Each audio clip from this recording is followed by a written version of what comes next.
The topic of this video is solving nonlinear systems of equations by substitution or elimination. Let's look at a problem. Solve the system by elimination, then graph both equations on the same grid. Problems like this can be very long, so, thankfully, this one's not quite so long. Let's look at it. The instructions specifically say that we should use elimination. So, we don't get to choose. We must use elimination.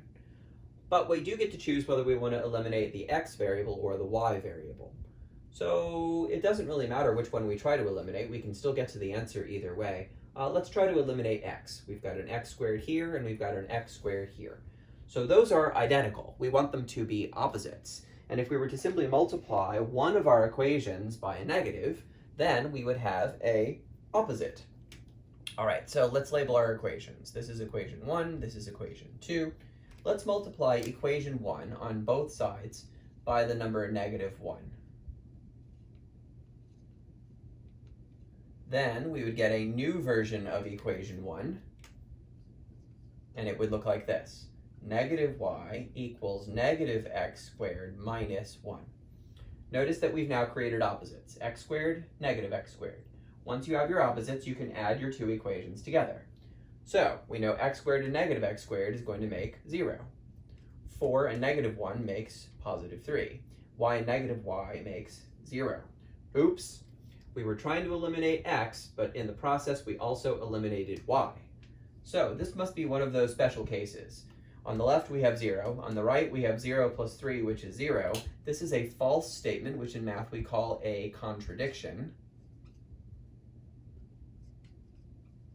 And therefore, the answer to this particular problem is no solution. This is good news for us. That means that there are no points that we have to check. However, the instructions do say that they want us to graph both equations on the same grid, and so let's go ahead and do that.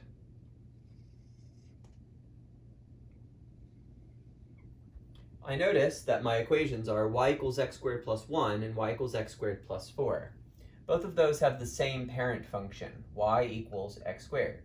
And if we remember our graphing transformation skills, we know that when we add something outside far from x, like a 1, that represents a shift up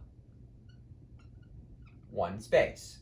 And if we add something outside far from x, like 4, that represents a shift up 4 spaces. So if we know the points that are associated with our square function from memory, and we should know those from memory, we've studied them in a previous video series, they are 0, 0, 1, 1, 2, 4, -1, 1, and -2, 4. I'll write those out here. In fact, let me not squish.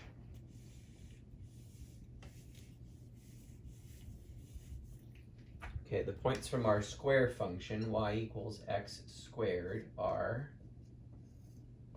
-2, -1, 0, 1, 2, 4, 1, 0, 1, 4.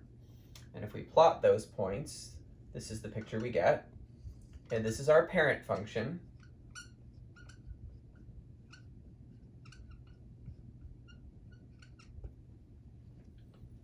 Now, to get the points on the graphs of the other two equations, we just have to recognize that for a vertical shift up, only the y coordinates change.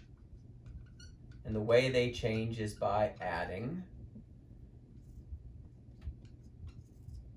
So the x's stay the same, but all the y's are going to add 1. So instead of 4, we'll have 5. Instead of 1, we'll have 2. Instead of 0, we'll have 1, 2, 5. And when it comes to the points on y equals x squared plus 4, again, the x's do not change. This time we're adding 4 to the y values.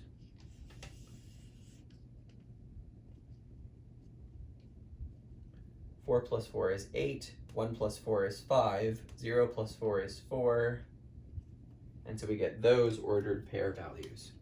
Okay, let's create the graph.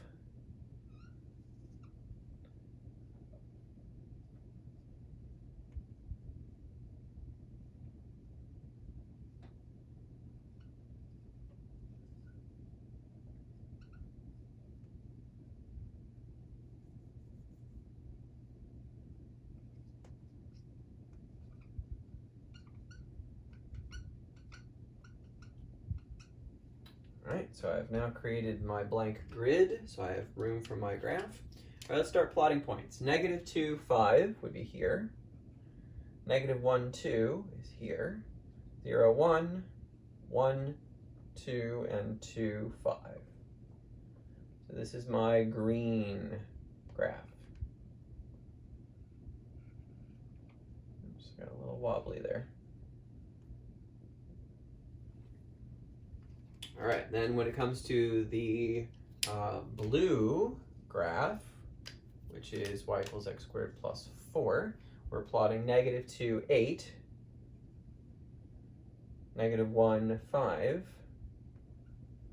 0, 4, 1, 5, 2, 8. We find that we get the same shape, but everything has been shifted up. Now remember that the solution of a system of equations is the collection of all points that the graphs have in common, where they intersect. And if we look carefully at this graph, we can see that there is no intersection between these two parabolas. And for that reason, the answer to this question is no solution.